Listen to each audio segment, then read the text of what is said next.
Hello and welcome everyone. So हम ancient Indian history को discuss कर रहे हैं। सो बिना टाइम गवाए हम स्टार्ट कर रहे हैं एंशिएंट इंडियन हिस्ट्री का विच इज़ हम पार्ट नंबर 1 डिस्कस कर रहे हैं which is stone age, Indus valley civilisation in Vedic period.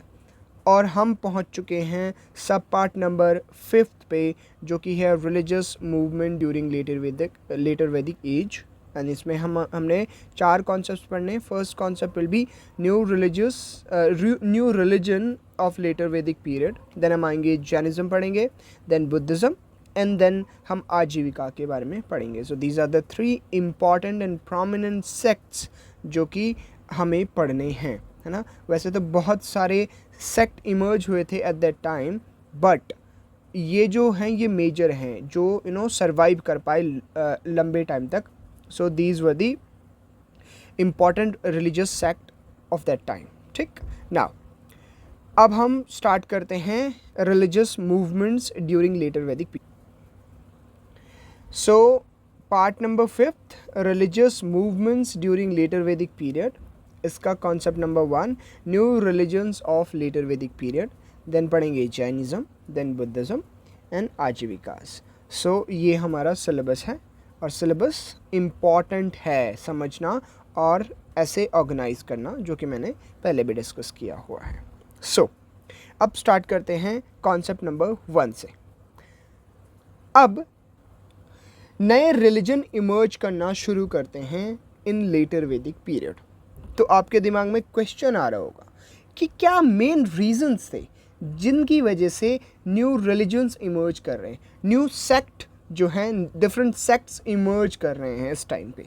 So actually में लेटर वैदिक पीरियड तक आते आते जब हम हिस्ट्री में ट्रैवल करते हैं तो लेटर वैदिक पीरियड तक आते आते अब इकॉनमी में चेंज आ रहा है।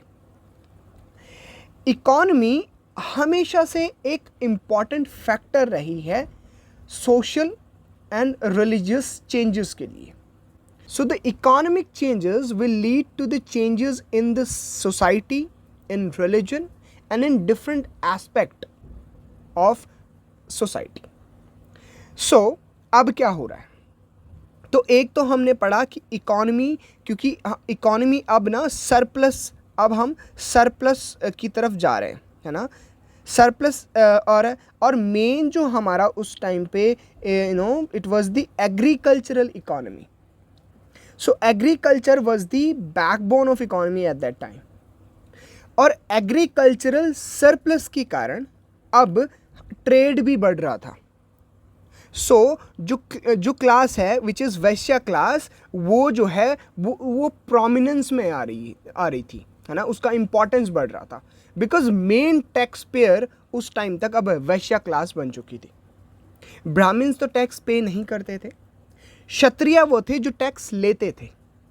And it was the Vaishya which was the most important and prominent class, prominent caste, actually I should say prominent caste थी वैश्य कास्ट, जो कि टैक्स पे कर रही थी। तो उनका अब से बढ़ेगा, है ना। उनको भी दिखेगा कि भाई हमारा जो स्टेचर है in the society, in the वर्ण सिस्टम, वो बढ़ना चाहिए। इवन द क्षत्रिय अब सोचने लगे कि रूल एक्चुअली में कौन करता है, किंग कौन है, क्षत्रियाज। तो वो अब सोचने लगे कि ये ब्राह्मण्स जो हैं ये हमारे ऊपर डोमिनेट करते हैं। तो अब क्षत्रियाज भी वो जो है वो ब्राह्मणिकल डोमिनेंस को चैलेंज करना शुरू कर देंगे। एंड जो लास्ट वर्णा था विच वॉज दिस शूद्रा। देखो शूद्रा ना हमेशा एक ऐसा वर्णा रहा है जिसका ना हमेशा एक्सप्लॉयटेशन ही हुआ है ना। तो शूद्रा वाज द मेन, जो थे उनका काम था, जो एग्रीकल्चर करते थे वो मेन शूद्रास करते थे। So economic changes now will lead to the emergence of different sects in the later Vedic period. कहा जाता है कि अराउंड 62 रिलीजियस सेक्ट्स जो थे वो उस टाइम पे इमर्ज हुए थे इन द मिडिल गैंगेटिक प्लेन्स। कब हुए थे? लगभग 6th सेंचुरी के आसपास। तो 6th सेंचुरी बीसी के आसपास, नॉट 6th सेंचुरी। तो 6th सेंचुरी बीसी में लगभग 62 रिलीजियस सेक्ट्स इमर्ज होते हैं। इनमें से जो इम्पॉर्टेंट सेक्ट्स थे, जो बाद में लंबे समय तक चलते भी हैं और आज भी एग्जिस्ट करते हैं, उनमें से 2 सेक्ट जो हैं वो जैनिज़्म एंड बुद्धिज़्म। ये आज भी जो है ये 2 सेक्ट अब रिलीजन बन चुके हैं। जब स्टार्ट होता है कोई भी रिलीजन तो पहले सेक्ट होता है, फिर वो धीरे धीरे रिलीजन में कन्वर्ट हो जाता है। मतलब अभी सेक्ट मतलब एक छोटा सा ग्रुप अगर किसी चीज़ किन्हीं मान्यताओं को मानता है तो उसको हम सेक्ट कहते हैं। फिर अगर उसका स्फेयर बढ़ जाता है, इन्फ्लुएंस बढ़ जाता है, तो हम उसको रिलीजन में गिनना शुरू कर देते हैं। तो ये सेक्ट अब धीरे धीरे, क्योंकि इनका इम्पॉर्टेंस बढ़ेगा और ये स्प्रेड होंगे, तो जब ये स्प्रेड होंगे ये रिलीजन, तो इनको हम ये जो सेक्ट जब स्प्रेड होंगे तो इनको हम रिलीजन बुलाएंगे। ठीक, सो ये था उस टाइम पे। I have already told you कि main reason for the emergence of these sects was the Brahmanical dominance. So in the Varna system, Brahmins was at the top position, है ना। तो Brahmins was the top position और क्षत्रिय उनके नीचे आते थे, और फिर आते थे वैश्यास, एंड देन लास्ट में आते थे शूद्रास। तो ऊपर के 3 वर्णा को हम आर्यंस कहते हैं एंड लास्ट को हम कहते हैं नॉन आर्यंस। तो ब्राह्मणिकल डोमिनेंस की वजह से this was the major cause of emergence of different religious sect. It was the Brahmanical dominance. ठीक, so it was the Brahmanas who were priest also, है ना। ब्राह्मणास वर द प्रीस्ट और teachers भी होते थे। They claimed the highest status of the society. तो Brahmanas claim the highest status of the society, और highest status होने की वजह से they demanded several privileges also, including that of receiving gifts and exemption from the taxation and punishment. तो ये फ़ायदा था ब्राह्मण्स को उस टाइम पे, है ना। आज भी बहुत सारे फ़ायदे, है ना, छुपे हुए फ़ायदे। कॉन्स्टिट्यूशन तो अलाउ नहीं करता, बट अगेन छुपे हुए फ़ायदे तो हैं। ठीक, नाउ क्षत्रियास वर रैंक्ड सेकेंड। तो क्षत्रियास की रैंक थी second in the hierarchy. They fought and governed and lived on the taxes collected from the peasants. तो क्षत्रियास सेकेंड नंबर पे आते थे। एक्चुअली वो लड़ाई लड़ते थे और वो गवर्न करते थे। तो कहीं ना कहीं अब क्षत्रियास को लगने लगा दैट हम गवर्न करते हैं, हम लड़ते हैं, तो ये ब्राह्मणिकल डोमिनेंस नहीं होना चाहिए, है ना। उनके ऊपर भी ब्राह्मणिकल डोमिनेंस होता था क्षत्रियास के ऊपर। तो उनको लगने लगा that Brahmana should not dominate ना। Even the Buddha also, he was the Kshatriya, है ना। और फिर उन्होंने ही बुद्धिज्म स्टार्ट किया। So the third class was the Vaishya class. The Vaishyas were engaged in the agriculture. तो वैश्यास were engaged in the agriculture, cattle rearing and trade. They appeared as the principal taxpayers. So Vaishyas was the principal taxpayers of that time. ठीक है, और शूद्रास क्या करते थे, तो जितना भी लेबर होगा वो शूद्रास करेंगे। आगे बढ़, अब ये 3 varnas, Brahmanas, then this Kshatriyas and Vaishyas, इनको कहते हैं द्विज। द्विज मतलब ये जो सैक्रेड थ्रेड होती है, जनेऊ भी कहते हैं उसको, इनको पहनना इंटाइटल था। मतलब दे कैन वेयर दिस जनेऊ, दिस सैक्रेड थ्रेड, बट जो सबसे नीचे वाले वर्णा था, विच इज शूद्रास, इनको ये पहनना अलाउ नहीं था। So these 3 varnas were called dwija, entitled to wear the sacred thread and study the Vedas.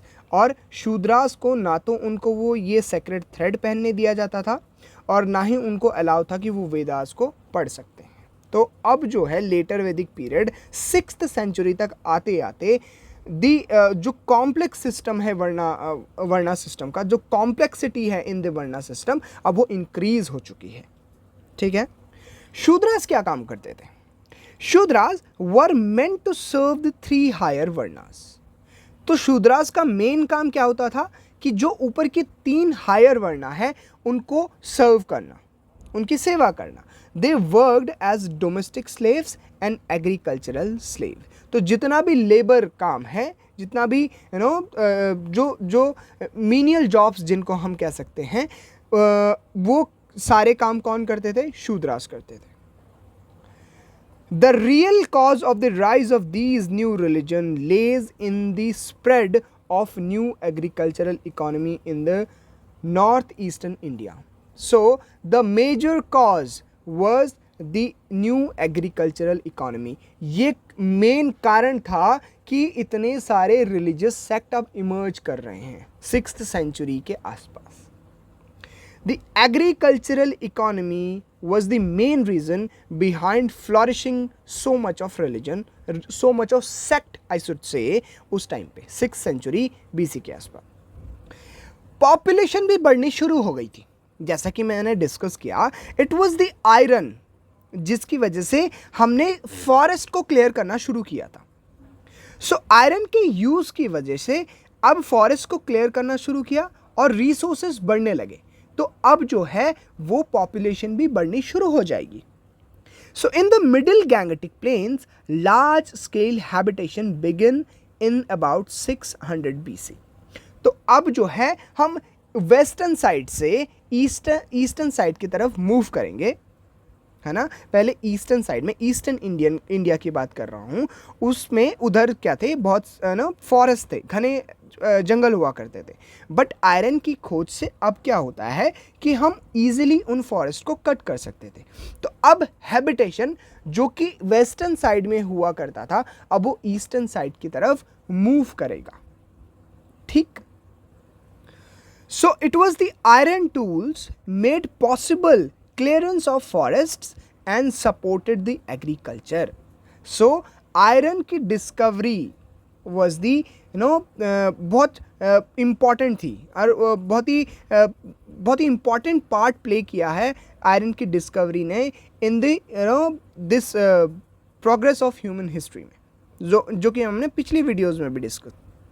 New religion के इमर्जेंस का एक बहुत बड़ा कारण था ब्राह्मणिकल ऑर्थोडॉक्सी और जो वैदिक रिचुअल्स थे। एक्चुअली में क्या था कि जो वैदिक रिचुअल में हम सेक्रीफाइस करते थे, तो उस टाइम पे वैदिक रिचुअल्स में कैटल का सेक्रीफाइस होता था, जो कि हैम्पर कर रहा था एग्रीकल्चरल इकोनॉमी को, क्योंकि उस टाइम पे एग्रीकल्चर करने के लिए क्या चाहिए, हल चलाने के लिए हमें बुलॉक्स चाहिए, ठीक। और यूज़ ऑफ बुलॉक रोक रहा था, क्योंकि वैदिक सेक्रीफाइस की वजह से हमें ये कैटल्स कम मिल रहे थे, ठीक। तो जिसकी वजह से अब जो है जो अदर वर्नाज हैं वो जो है एक मतलब वो अब जो है रेवोल्यूशन सा कर देंगे अगेंस्ट दिस वैदिक रिचुअल ऑल्सो, दीज वैदिक रिचुअल्स ऑल्सो, ठीक है। So the agriculture based on the iron plowshare required the use of bullocks, but the Vedic practice of killing cattle indiscriminately in sacrifice hampered the progress of new agriculture. तो इस sacrificial rituals की वजह से, इन sacrificial rituals की वजह से ये agriculture economy को impact कर रहा था। So अब उस टाइम तक पंच मार्क्ड कॉइन आ चुके हैं। सो ट्रेडर्स और जो क्राफ्ट्समैन थे उन्होंने पंच मार्क कॉइन को सर्कुलेट करना शुरू कर दिया था, ठीक है। और अब क्योंकि पंच मार्क कॉइन सर्कुलेट होना शुरू हो चुके थे, तो जो कॉमर्स ट्रेड एंड कॉमर्स था वो इजीली होना शुरू कर दिया था, हो गया था, जिससे क्या हुआ, वैश्यास का इंपॉर्टेंस बढ़ गया।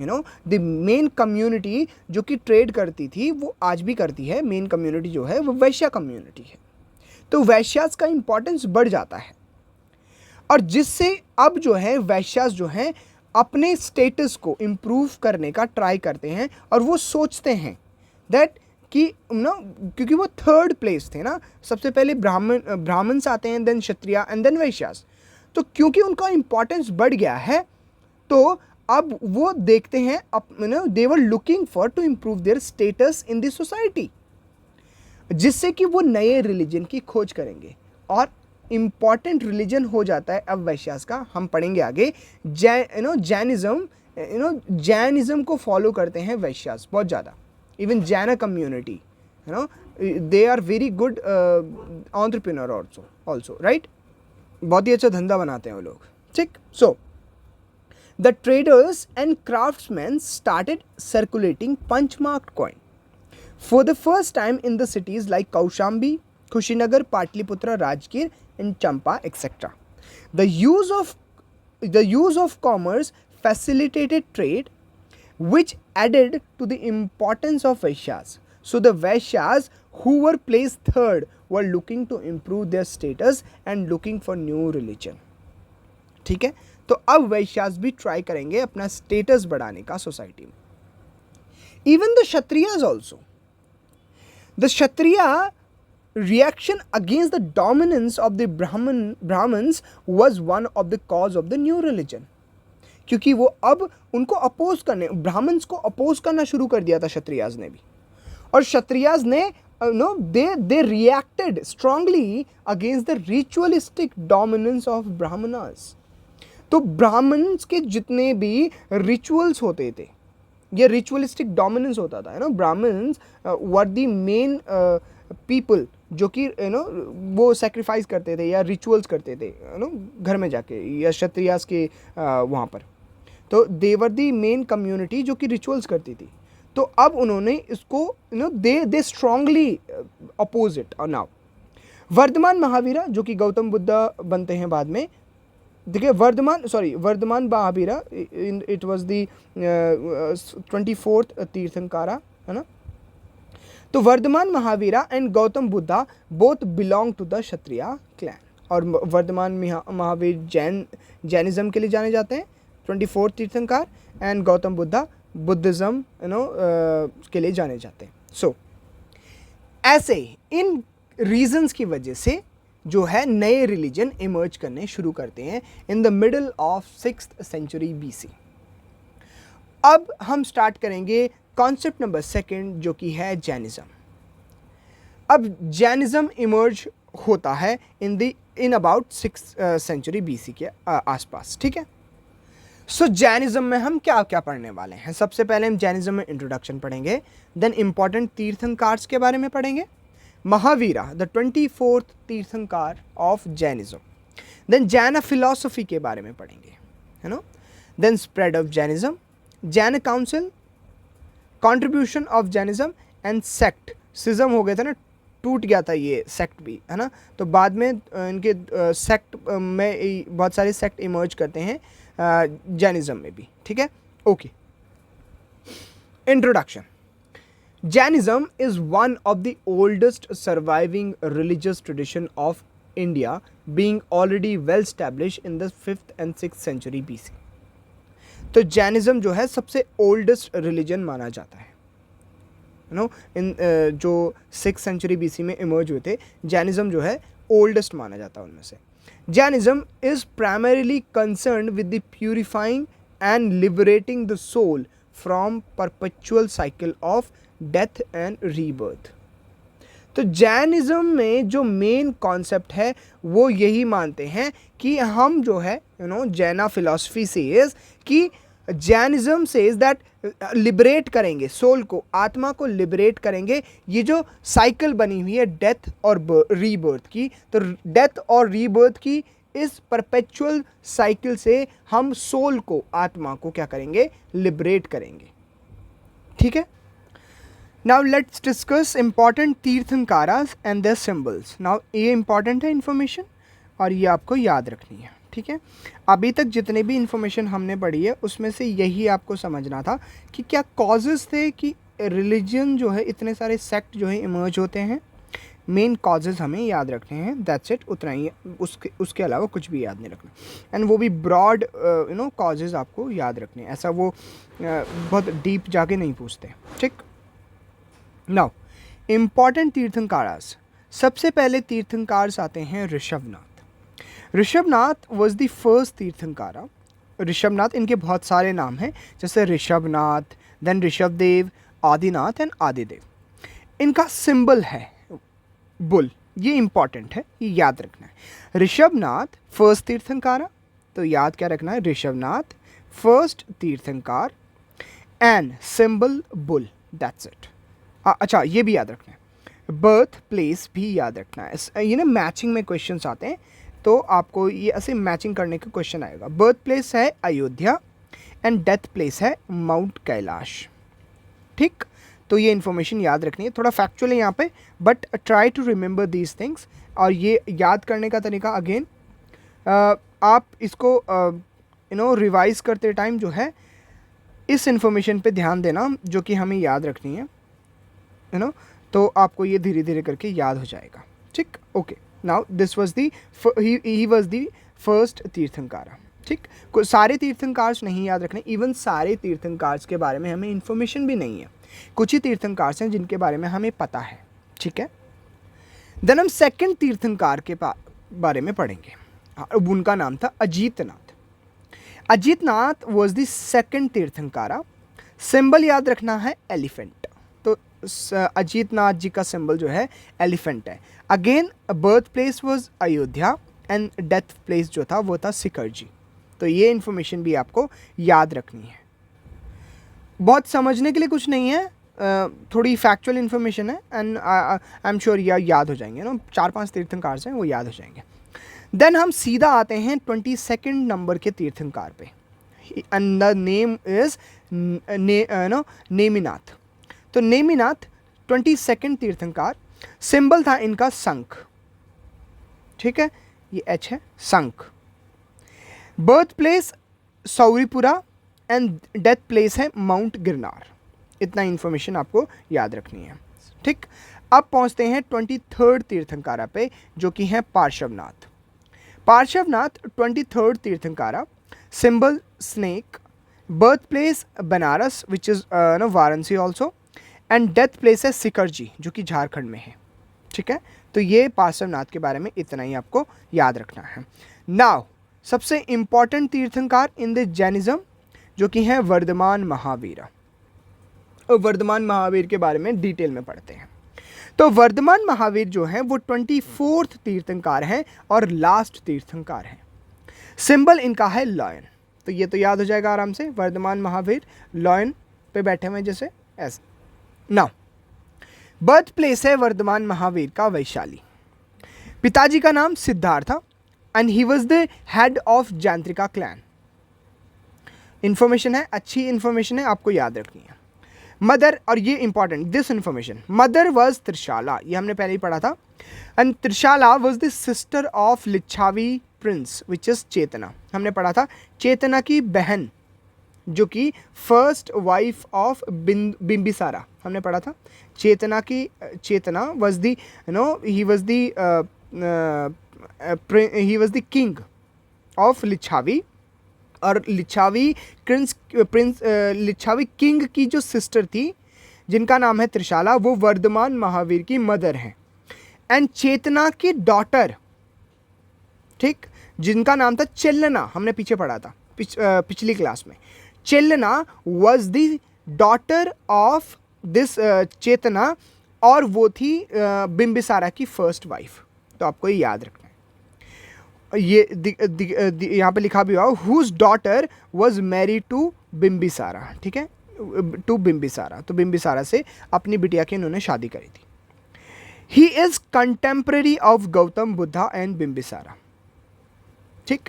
तो ये सारे नाम गौतम बुद्धा के कंटेम्पररी है। Even Vardhaman Mahavira and Gautam Buddha was contemporary to each other, ठीक है। और मक्काली पुत्र गौशाला के बारे में पढ़ेंगे जो कि आगे आएगा, वो भी कंटेम्पररी थे। मक्काली पुत्र गौशाला जो आजीविका सेक्ट के फाउंडर हैं, ठीक है, उनके बारे में आगे हम पढ़ेंगे। Now little information about Vardhaman Mahavira. तो 30 की एज में वो अबैंडन हो गए, मतलब उन्होंने घर बार छोड़ दिया। Abandon the world and become ascetic, तो वो एक मॉन्क बन गए, एसेटिक बन गए, ठीक है, 30 की एज में। ही वॉन्डर्ड फॉर 12 ईयर्स, तो 12 साल तक वो घूमते रहे। From place to place, not staying more than a day in a village, तो एक दिन से ज़्यादा वो किसी विलेज में नहीं बिताते थे। और more than 5 days in town, और अगर वो टाउन में रह रहे हैं तो वहाँ पर भी 5 दिन से वो ज़्यादा नहीं गुजारते थे। तो अगर वो किसी गाँव में रहते हैं तो 1 दिन रहेंगे, और किसी टाउन में रहेंगे तो 5 दिन रहेंगे, उससे ज़्यादा नहीं रहेंगे, ठीक है। बट अगेन इतनी ज़्यादा इंपॉर्टेंट इन्फॉर्मेशन है, याद नहीं रखना है इसको, ठीक है ना। ये याद रखना है, he passed away at the age of 72 नहीं याद रखना है, याद क्या रखना है, कहाँ उनका डेथ प्लेस है, तो इट इज़ पावापुरी, जो कि राजगीर में है, बिहार में, ठीक है। तो Pawapuri is the death place of Vardhaman Mahavir, ठीक ना। अब हम आते हैं इंपॉर्टेंट चीज पे, विच इज़ जैना फिलॉसफी, ठीक है। तो Jainism recognise the existence of God, right. ये एक मेन डिफरेंस भी है between Jainism and Buddhism. Actually Buddhism, जब आप बात करते हैं बुद्धा की, तो बुद्धा बहुत गॉड के बारे में बहुत बातें नहीं करते। एक्चुअली बुद्धा जब बात करते हैं तो वो एक्चुअल रियल प्रॉब्लम्स के बारे में बात करते हैं। तो वो भगवान पे उनका इतना एम्फोसिस नहीं होता, गॉड एंड दीज थिंग्स, इन पे वो इतना एम्फोसाइज नहीं करते। इवन वो एम्फोसाइज करते हैं जो डेली प्रॉब्लम्स, डेली लाइफ की प्रॉब्लम है, जो रियल प्रॉब्लम्स है, उन पे वो फोकस करते हैं।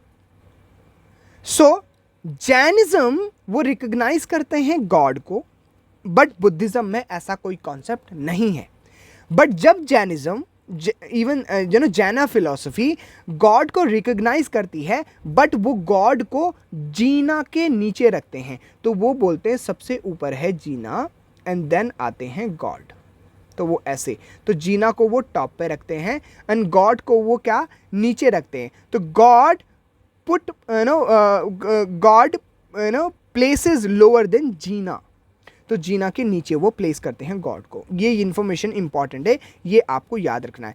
क्या याद रखना है कि Jainism recognise the existence of God, और ये लाइन भी इसलिए लिखी हुई क्योंकि बुद्धिज्म एग्जिस्टेंस ऑफ गॉड को रिकॉग्नाइज नहीं करता। और जो जैनिज्म है, जो जैना फिलॉसफी है, वो गॉड को नीचे रखती है, जीना को टॉप पे रखती है, और उसके नीचे सेकंड उस पे गॉड को रखती है, ठीक है। दूसरा, द सिमिलैरिटी बिटवीन जैनिज्म, ये सिमिलैरिटी एंड डिफरेंसेस आगे हम पढ़ेंगे अच्छे से, अभी भी बता देता हूं। The similarity between Jainism and Buddhism is they both did not recognise the authority of Veda. तो वेदास की अथॉरिटी को वो रिकॉग्नाइज नहीं करते, ठीक है, तो वो अपोज करते हैं वेदा को। An important information this is the similarity between Jainism and Buddhism. तो according to Jainism and according to Jaina philosophy, वो कहते हैं कि जो ये दुनिया है, this world is created and maintained by 73 universal laws, ठीक है। तो वो कहते हैं कि ये दुनिया जो है वो 73 यूनिवर्सल लॉज पे टिकी हुई है। जैनिज्म स्टेट्स दैट कि यूनिवर्स का ना तो कोई बिगिनिंग है और ना कोई एंड है, ठीक है, एंड एवरलास्टिंग है एंड इटर्नल है। So this is Jaina philosophy that universe is without beginning और end and everlasting, it is everlasting and eternal. और वो बात करते हैं 6 फंडामेंटल एंटिटीज़ की, जिनको उन्होंने कहा है द्रव्य। और वो कहते हैं इन 6 एंटिटीज से, इन 6 द्रव्या से क्या बना है, यूनिवर्स। सो द जैना philosophy states that the universe constitute of 6 fundamental entities, जिनको उन्होंने नाम दिया था द्रव्य, ठीक है। This is Jaina philosophy. Philosophy को हमें डीप में नहीं पढ़ना है, इवन किसी भी चीज़ को हमें बहुत डीप डिग नहीं करना है ना, केवल हमें आइडिया ही लेना होता है यहाँ पर। Okay, now the important philosophy, an important part of जैना फिलॉसफी इज अनेकांतवादा। और इवन आपने बहुत बार सुना भी हुआ ही है ना, ये एक अब लोक कहानी सी बनी गई है कि हाथी के जिस पार्ट को अगर 6 कुछ अंधे हाथी के डिफरेंट बॉडी पार्ट्स को पकड़ेंगे, तो वो हाथी को वैसे ही डिस्क्राइब करेंगे। मतलब अगर कोई हाथी के पैर को पकड़ेगा तो वो डिस्क्राइब वैसे ही करेगा कि बहुत मोटा है एंड बहुत हार्ड है। अगर कोई हाथी के पूंछ को पकड़ेगा तो वो बोलेगा नहीं, पतला सा है, रस्सी सा है ना, अगर वो अंधे हैं तो, ठीक है। तो ये फिलॉसफी है विच इज़ अनेकांतवादा, कि अनेकांतवादा कहती है, and this is the core philosophy of Jainism. तो Anekantavada is the core philosophy of Jainism. तो ये बात करते हैं प्रिंसिपल ऑफ प्लूरलिज्म की, ठीक, कि जो जो जो नो जो जो पर्सपेक्टिव है, जो देखने का नज़रिया है, वो बहुत तरीके का हो सकता है, अलग अलग हो सकता है, डिफरेंट हो सकता है। किसी भी चीज को देखने का नजरिया अलग अलग हो सकता है। This is the principle of pluralism and multiplicity view, ठीक है, मतलब व्यू पॉइंट्स जो हैं वो अलग अलग हो सकते हैं। And this is the philosophy, this is the core philosophy of Jainism.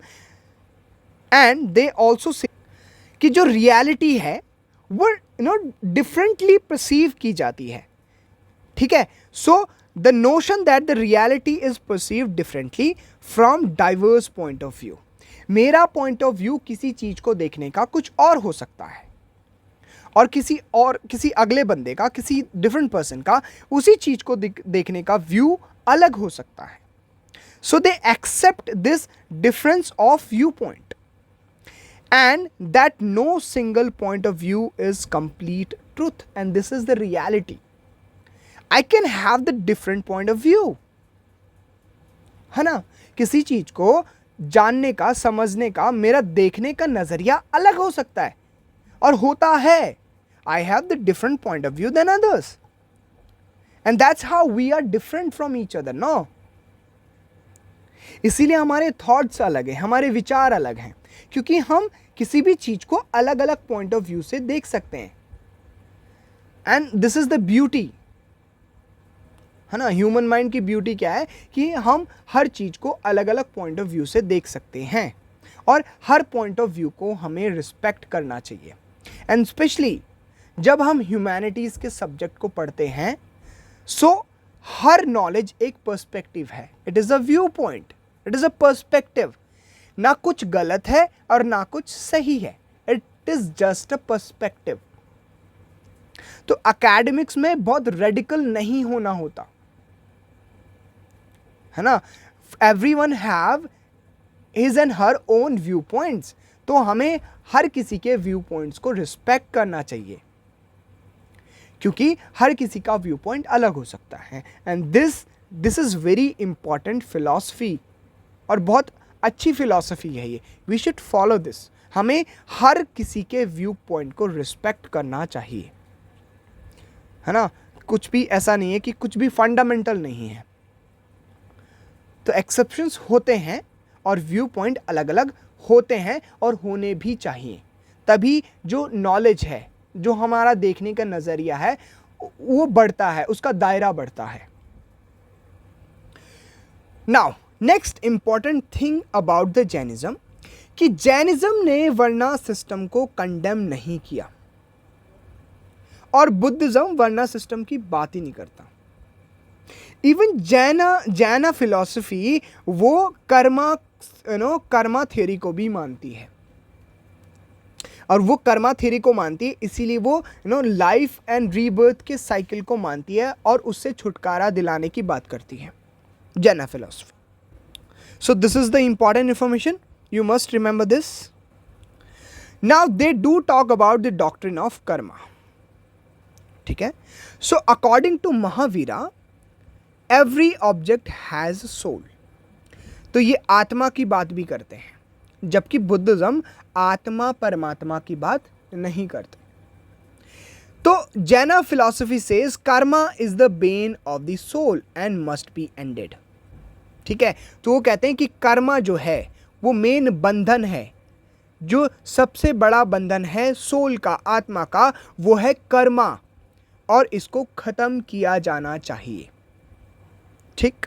A person born in a low or a higher varna as a consequence or his sins committed or virtues acquired by him in his previous birth।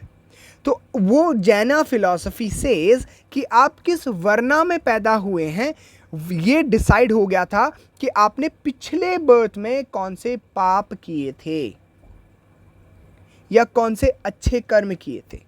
तो they do accept the varna system They do accept the karma theory also. And this is what the difference between Jainism and Buddhism. यहाँ पर दो चीज़ें differ करती हैं, दो religion, दो sect जो हैं वो डिफर कर रहे हैं.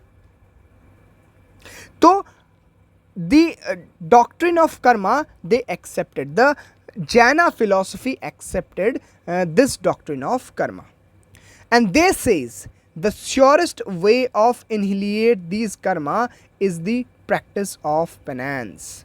Penance means आप भोग जितने भी आपकी डिज़ायर्स हैं आप उनको त्याग दें. बुद्धा, जब हम बात करते हैं मिडिल पाथ की, तो बुद्धिज़्म में आता है कि आप मिडिल पाथ पे चलें, बट ये बात करते हैं एक्सट्रीम पेनेंस की. जब आप ये बात करते हैं कि कम से कम खाना खाया जाए, कम से कम कपड़े पहने जाएं, तो this is the extreme penance. आप एक्सट्रीम पे जाके दिस लोभ, लालच और दुनियादारी को छोड़ देते हैं. This is extreme penance.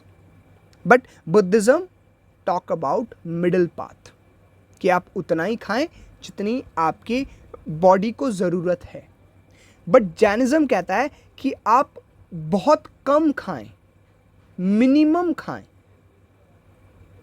ठीक है, कम से कम खाना खाएं, जितना पॉसिबल हो उतना कम खाना खाएं. This is extreme penance. और वो कहते हैं कर्मा को ख़त्म करने का the surest way is the extreme penance. इसीलिए आपने इसीलिए इसकी फॉलोइंग भी कम ही रही है जब हम इसको कंपेयर करते हैं बुद्धिज़्म से.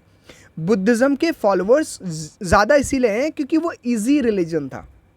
जब रिलीजन इजी होता है तो उसके फॉलोअर्स बहुत ज़्यादा बढ़ जाते हैं. But this was the tough religion, tough sect, क्योंकि यहाँ पर जितने भी डॉक्ट्रिन्स हैं, जितने भी यहाँ पर जो भी चीज़ें फॉलो करने के लिए ये कहते हैं वो बहुत टफ हैं, बहुत मुश्किल हैं वो चीज़ें. सो दिस इज दी ठीक है, doctrine of Karma. Now Jainism बात करता है त्रिरत्ना के बारे में. ठीक है, तो जैनिज्म फोकस करता है कि हम दुनिया के बॉन्ड से कैसे छुटकारा पाएं, जो बंधन है दुनिया के उनसे कैसे छुटकारा पाएं. तो Jainism aims at the attainment of freedom from worldly bond. और वो कहते हैं कि इन वर्ल्डली बॉन्ड से छुटकारा पाने के लिए आपको कोई भी रिचुअल करने की ज़रूरत नहीं है. No ritual is necessary for it. Such liberation can be obtained through right faith. तो ये तीन रत्ना आपको याद रखने हैं. पहला रत्ना है right faith, second is right knowledge and third is right conduct. इनको कहते हैं थ्री रत्नास और थ्री ज्वेल्स ऑफ जैनिज्म. तो ऐसा क्वेश्चन आ सकता है कि Triratna is related to which sect, और इसमें से आपको 3-4 सेक्ट के नाम दिए जाएं, जैसे जैनिज्म, बुद्धिज़्म, आजीविका और मे बी सैविज्म या वैष्णविज्म करके दिया जाए. एंड देन आपको चूज़ करना है कि कौन सा Triratna is related to which sect. तो ऐसे करके आपको क्वेश्चन बन के आ सकता है. तो आपको याद रखना है that Triratna is related to Jainism. और वो कौन कौन से हैं तीन रत्ना? Right faith, right knowledge and right conduct. Jainism सबसे ज़्यादा पॉपुलर होता है वैश्य क्लास में, जो ट्रेडिंग क्लास है. उसका रीज़न है क्योंकि जैनिज्म वो रोकता है, प्रोहिबिट करता है कि लड़ाइयाँ नहीं लड़नी, और इवन एग्रीकल्चर को भी वो प्रोहिबिट करता है. क्योंकि एग्रीकल्चर में क्या होता है? It involve the killing of living beings. जब आप एग्रीकल्चर करेंगे तो कोई ना कोई चीज़ की वहाँ पर क्या होगा, उनको चीज़ों को ख़त्म करना पड़ेगा, किल करना पड़ेगा. और जैनिज्म अगेंस्ट है. जैनिज्म बहुत रेडिकली अगेंस्ट है इस दिस वायलेंस की, वायलेंस के अगेंस्ट है जैनिज्म. तो इसीलिए this is the main reason कि एग्रीकल्चरल कम्युनिटी जैनिज्म को एक्सेप्ट नहीं कर पाई. इसका कारण था मेन ये, क्योंकि जैनिज्म एग्रीकल्चर को अपोज करता है. ठीक है, और ये भी एक मेन कारण रहा है, मेन रीज़न रहा है कि Jainism as compare to Buddhism इसके इतने ज़्यादा फॉलोअर्स नहीं रह पाए. Eventually, the Jainas confined themselves to trade and mercantile activities. तो जैनिज्म है ना, जैनिज्म जो है, क्योंकि ये इन चीज़ों को प्रोहिबिट करता है, लाइक वॉर एंड एग्रीकल्चर को, तो इसीलिए जो जैना कम्युनिटी है वो कन्फाइन रह गई ट्रेडर्स और मर्चेंट्स के बीच में. Spread of Jainism. अब स्प्रेड होता है जैनिज्म का, और उसका मेन रीज़न था कि उन्होंने संस्कृत को रिजेक्ट किया. जो वैदिक रिलीजन है वो संस्कृत को, मतलब जितनी भी टीचिंग्स हैं वो संस्कृत में देता है, बट जो आम लोग थे वो संस्कृत नहीं बोलते. So the spread of Jainism, they use the Prakrit language, जो कि कॉमन पीपल की लैंग्वेज थी, and this was the main reason कि जैनिज्म फ्लॉरिश और स्प्रेड कर पाया इंडिया में. Both men and women were admitted to follow Jainism. तो दोनों को अब रेडली एक्सेप्ट किया था, मेन को भी एंड वुमेन को भी, ठीक है, जैनिज्म में. बट फिर भी जैनिज्म ने अपने आप को कभी भी क्लियरली डिफ्रेंशिएट नहीं किया था ब्राह्मणिकल रिलीजन से. जैसे कि वो वैसे तो रिचुअल्स को वो अपोज करते थे, but they do believe in Karma. वो कर्मा में बिलीव करते थे. वो पुनर्जन्म, जो रीबर्थ की साइकिल है, उस पर भी बिलीव करते थे. So it failed to attract masses because as it did not clearly differentiate itself from Brahminical religion. तो ये ब्राह्मणिकल रिलीजन से अपने आप को डिफ्रेंशिएट नहीं कर पाया, इसीलिए बहुत ज़्यादा मासेस को, लोगों को ये अट्रैक्ट नहीं कर पाता है. It spread into south and west where Brahmanical religion was weak. तो ज़्यादातर इसका जो स्प्रेड है वो साउथ इंडिया में ज़्यादा होता है और वेस्ट इंडिया में ज़्यादा होता है, इस साइड. इसका रीज़न था क्योंकि इन एरियाज में ब्राह्मणिकल रिलीजन की डोमिनेंस नहीं थी. इन एरियाज में ब्राह्मणिकल रिलीजन वीक था, तो इसीलिए जब यहाँ पर जैनिज्म स्प्रेड करता है, तो peoples readily accept this religion. After 5th century AD, various Jaina monastic established, इनको भसाड़ी भी कहते हैं. तो 5वीं सेंचुरी के बाद बहुत सारी जैना मोनास्टिक कम्युनिटी को स्टैब्लिश किया गया था. कहाँ? कर्नाटका में. और इनको एक और नाम से बुलाते हैं भसाड़ी, ठीक है. तो ये इन्फॉर्मेशन याद रखनी है. भसाड़ी को मतलब Jaina monastery, Jain monastery is known as Basadi also, ठीक है. Jainism spread to Kalinga in the 4th century BC. तो 4th century BC में कलिंगा में जैनिज्म स्प्रेड करता है, ठीक है. Even this 1st century BC के बाद एक करवेला नाम का राजा आता है, उसको भी पढ़ेंगे. उसने पैट्रोनाइज किया था जैनिज्म को, ठीक है. आगे पढ़ते हैं. Yes, this is in the 1st century BC. It enjoyed the patronage of Kalinga king, which is Karavela. Now this name is important. This Karavela was the king of Kalinga, और इन्होंने 1st century BC में इसको, इस religion को patronise किया था, Jainism को patronise किया था, ठीक है. वैसे तो जैसे बुद्धिज्म स्प्रेड हुआ था इंडिया में, वैसे जैनिज्म स्प्रेड नहीं हो पाया. बट बुद्धिज्म के साथ प्रॉब्लम ये रही कि बुद्धिज्म जो है वो इंडियन सबकॉन्टिनेंट से लगभग वाइप आउट हो गया. इवन हमारी आज अगर हम देखें कितने बुद्धिस्ट लोग हैं हमारी कंट्री में, तो नाम के मिलेंगे आपको. तो वैसे बुद्धिज्म बहुत स्ट्रांगली, बहुत एग्रेसिवली स्प्रेड करता है इंडिया में, बट ये जो है वर्चुअली डिसअपियर हो जाता है from Indian subcontinent. But Jainism के साथ ऐसा नहीं होता. जैनिज्म जहाँ जहाँ फैला वहाँ पर ये अपने आप को स्टैब्लिश कर पाया, और ये आज भी वहाँ पर है. So it still remains its hold on the areas where it spread. But Buddhism जो है वो वर्चुअली डिसअपियर हो गया था, ठीक है, इंडियन सब कॉन्टिनेंट से। अब हम इम्पॉर्टेंट पार्ट पे पहुंच चुके हैं जो कि है जैन काउंसिल्स। याद रखनी है कौन सी काउंसिल कौन सी जगह में हुई थी, तो प्लेस का नाम याद रखना है और जो है उसको हेड कौन कर रहा था। तो मैं आपको बताता हूँ क्या क्या याद रखना है। तो फर्स्ट जैन काउंसिल हुई थी वो हुई थी पाटलिपुत्रा में। तो पाटलिपुत्रा याद रखना है जब हम फर्स्ट जैन काउंसिल की बात करते हैं। और ये हेड करी थी स्थूलबाहु ने in the beginning of the 3rd century BC। तो 3rd सेंचुरी BC के आसपास स्थूलबाहु जी इसके हेड थे और ये हुई थी पाटलिपुत्रा में, ठीक है। और इसका रिजल्ट क्या रहा था इस काउंसिल का? It resulted in the compilation of 12 angas, और जो कि 12 अंगाज ने रिप्लेस किया था 12 पूर्वास को। तो ये जो है बुक्स हैं एक्चुअली जिसमें जैनिज़्म से रिलेटेड इन्फॉर्मेशन होगी, ठीक है।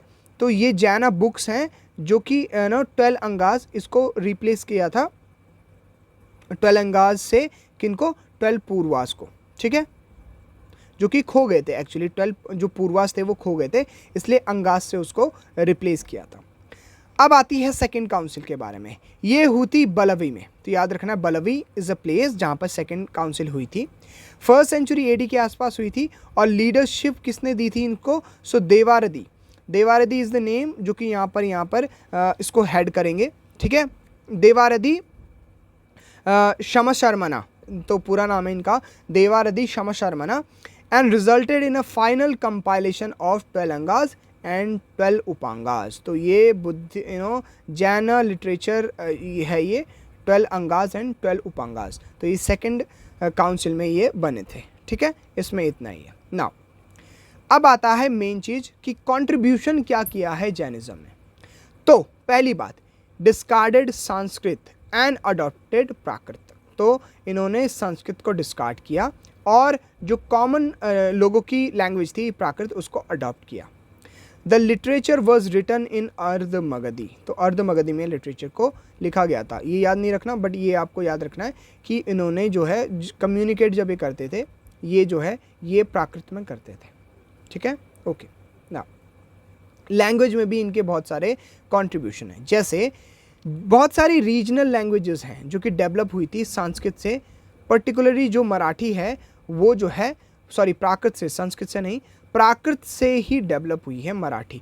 सो जैनिज्म का एक कंट्रीब्यूशन है मराठी लैंग्वेज को डेवलप करवाने में, ठीक है, जो कि आई है प्राकृत लैंग्वेज से, ठीक। Okay, Jains contributed to the growth of Kannada also. तो कन्नड़ा एंड मराठी, तो ये दो लैंग्वेजेस में जैनिज्म का it plays an important part to grow these languages.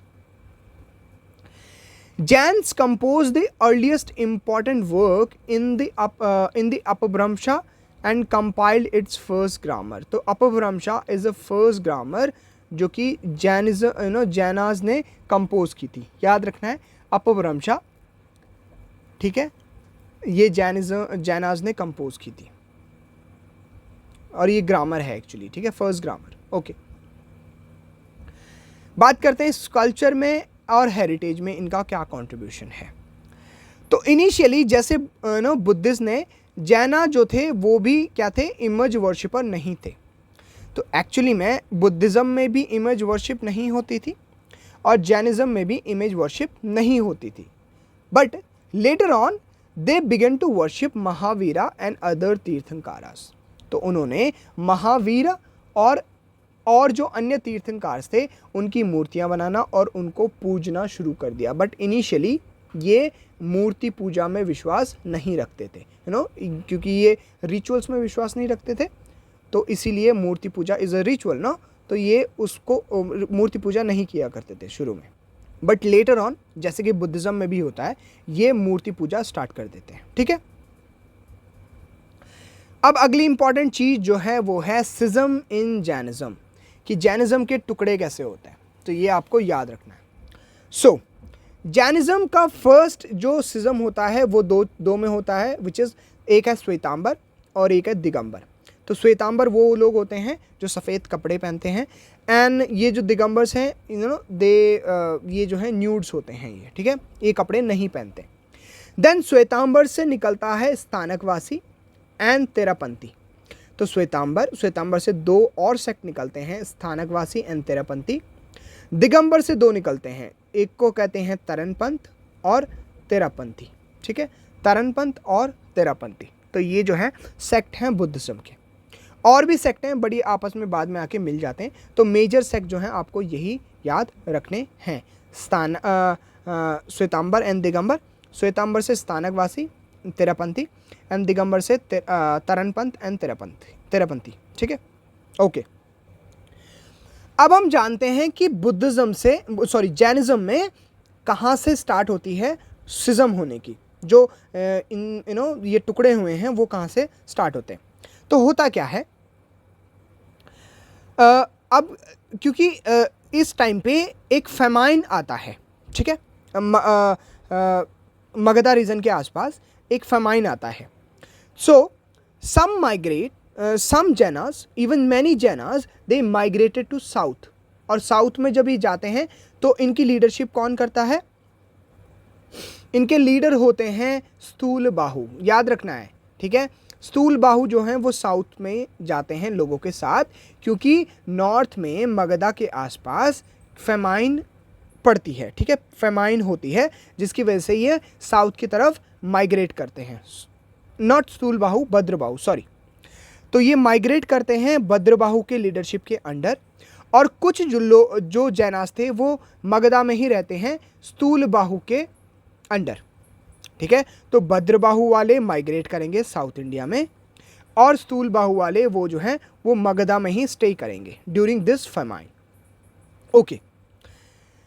When जो साउथ वाले थे वो वापस आते हैं, स्थूल बाहु वाला ग्रुप जब वापस आता है तो उनके बीच में डिस्प्यूट शुरू हो जाते हैं, और उस टाइम पे ये दो सेक्ट में डिवाइड हो जाते हैं, एक को कहते हैं श्वेतांबर और एक को कहते हैं दिगंबर, ठीक है।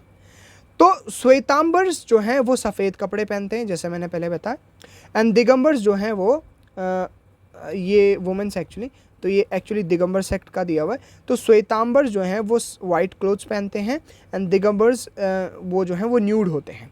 Shvetambar ascetics practice of wearing white clothes which get it apart from the Digambara whose ascetic practitioner go naked। तो जैसा कि मैंने आपको बताया कि श्वेतांबर सफ़ेद कपड़े पहनते हैं एंड दिगंबर्स जो हैं वो नेकेड होते हैं, ठीक है। नाउ अगला जो सेक्ट है विच इज़ मूर्ति पूजका। तो श्वेतांबरिन्स, ठीक है, श्वेतांबरिन्स जो कि स्थानकवासीज नहीं है उनको कहते हैं मूर्ति पूजका एंड आइडियल वर्शिपर। तो एक्चुअली में ये मूर्ति की पूजा करते हैं, ठीक है। सो एक्चुअली में श्वेतांबर जो हैं वो श्वेतांबर का एक सेक्ट आता है जिसको कहते हैं स्थानकवासी, ठीक है। स्थानकवासी जब सिज्म होता है इन श्वेतांबर तो एक ग्रुप आता है जिसको कहते हैं स्थानकवासी। अब जो बच जाते हैं अदर देन दीज स्थानकवासी, जो बच जाते हैं वो मूर्ति की पूजा करते हैं, तो उनको कहते हैं मूर्ति पूजका, आइडियल वर्शिपर। तो पहले सिज्म में जो श्वेतांबरिन्स हैं वो स्थानकवासी में टूटते हैं, और जो सेक्ट बचता है जो कि मूर्तियों की पूजा करते हैं लोग, है ना, जो तीर्थंकार्स की मूर्तियों की पूजा करते हैं, उनको कहते हैं मूर्ति पूजका एंड आइडियल वर्शिपर्स, ठीक है। अब दूसरा सेक्ट है तेरापंथी, ठीक है। सो तेरापंथी जो सबसेक्ट है ये ड्राइव हुआ है फ्रॉम स्थानकवासी सेक्शन ओनली। देखो, तो हमने पढ़ा श्वेतांबर्स का सिज्म हुआ तो एक आए स्थानकवासी और एक आए मूर्ति पूजक वाले जो कि आइडियल वर्शिपर है, ठीक है, मूर्ति पूजक वाले। अब आगे इसी श्वेतांबर्स का एक डिवीज़न होता है, इनसे निकलते हैं तेरापंथ वाले, ठीक है।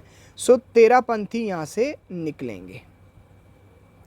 The Terapanthi subsect was founded by Swami Bhikkaji Maharaj in 1760 AD। तो ये नाम आप याद रखिएगा, स्वामी भिक्काजी महाराज 1760 में तेरापंथ सेक्ट की स्टार्टिंग करते हैं, ठीक है। और ये जो है ये सेक्ट भी ये जो है ये मूर्ति की पूजा नहीं करते हैं, मतलब ये ओरिजिनल जैनिज़्म की तरह बिहेव करते हैं, क्योंकि ओरिजिनल जैनिज्म में मूर्तियों की पूजा नहीं की जाती थी। ठीक। So Shvetambara divided into Sthanakvasi and Murti Pujaka. Murti Pujaka are the people, the sect जहाँ पर मूर्ति की पूजा होती है। श्वेतांबर्स का अगेन एक सिज्म होता है और यहाँ से एक नया ग्रुप निकलता है, नया सेक्ट निकलता है जिसको कहते हैं तेरापंथी। आई होप आपको क्लियर हुआ होगा। अगला हम सिज्म पढ़ने वाले हैं दिगंबर्स में।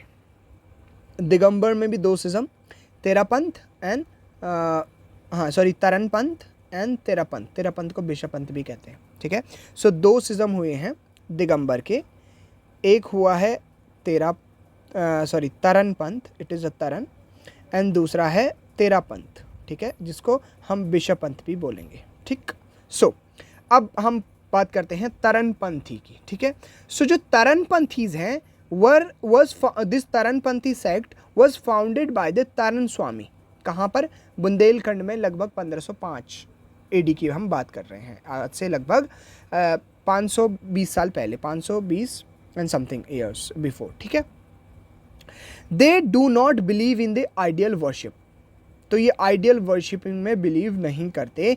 इंस्टेड जो तरनपंथ हैं, ये जो है ये कम्युनिटी स्क्रिप्चर्स को पूछती है, उनकी प्रे करती है, जो कि लिखे गए हैं रिटन बाय द तरन स्वामी। सो तरन स्वामी जो फाउंडर है तेरापंथी के, इन्होंने कुछ स्क्रिप्चर्स लिखे हैं जिनकी पूजा करते हैं तरनपंथ वाले। तो ना तो ये मूर्ति की पूजा करते हैं, ना ही किसी और चीज़ की पूजा करते हैं, ये बुक्स की, उन स्क्रिप्चर्स की पूजा करते हैं जो तरन स्वामी ने लिखी हुई हैं। और तरन स्वामी कौन थे? He was the founder of Terapanthi sect. Terapanthi sect is the Terapanthi subsect. ये तेरापंथी जो है वो सब सेक्ट है दिगंबर सेक्ट का। ठीक है। ओके, नाउ अगला है तरनपंथी। सो तेरापंथी सेक्ट, सो हम बात करें दिगंबर की। यहाँ पर पहला हमने पढ़ा तरनपंथ एंड देन हमने पढ़ा तेरापंथ। तरनपंथ के बारे में हमने पढ़ लिया, नाउ तेरापंथ। सो जो दिगंबरा तेरापंथ सब सेक्ट है, ये फॉर्म किया था बाय अमर भौंसा गोडिका और उनके बेटे जिनका नाम है जोधराज गोडिका। तो ये दो लोगों का नाम आपको याद रखना है, एक है अमर भौंसा गोडिका और दूसरा है जोधराज गोडिका। और ये कब इमर्ज हुआ था ये सेक्ट? In the 1664 to 1667। ठीक है। In the opposition to the Bhattarakas. तो भट्टाकरास के अपोजिशन में ये सेक्ट इमर्ज हुआ था। भट्टाकरास वर दी ये भट्टाकरास जो थे वो प्रीस्ट हुआ करते थे।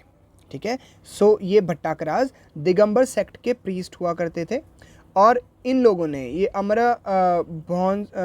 भौंसा गोडिका और उनके बेटे ने इनको अपोज किया और एक नया सबसेक्ट फॉर्म किया जिसको कहते हैं तरनपंथी। ठीक है।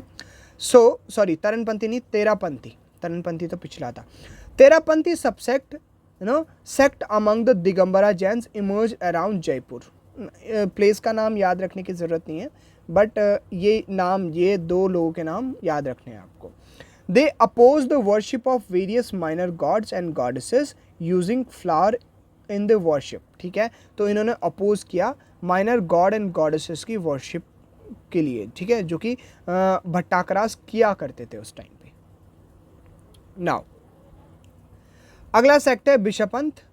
तो बिशपंथ वो रह जाते हैं जो कि ओरिजिनल जैनिज्म को फॉलो करते हैं, उनको कहते हैं विशपंथ। तो ओरिजिनल दिगंबर सेक्ट को जो फॉलो बच जाते हैं, जो है ना, दिगंबर के टुकड़े हुए थे ना दो, एक था तरनपंथ और एक था तेरापंथ। तो तरनपंथ और तेरापंथ को फॉलो करने वाले लोग तो अलग थे। अब जो एक्चुअली में दिगंबर के कुछ लोग यहाँ पर रह जाएंगे, जो इन दो सेक्ट्स में नहीं जाएंगे, उनको हम बोल देते हैं, अलग नाम दे देते हैं इसको, इनको कह देते हैं हम बिसापंथ। बिसापंथ नाम दे देते हैं। ठीक है। तो कुछ नहीं थे बिसापंथ, वही दिगंबर सेक्ट वाले ही थे, दिगंबर वाले कोई नाम हम बिसापंथ दे देते हैं। ठीक है। So Digambara Jains who have continued to follow their practice are termed as Bishpanth. सो इसी के साथ हमने दो कॉन्सेप्ट्स ख़त्म कर लिए, है ना। सो कल हम बुद्धिज़्म एंड देन आजीविका के बारे में पढ़ेंगे। सो आज के लिए इतना ही। Thank you for watching this video.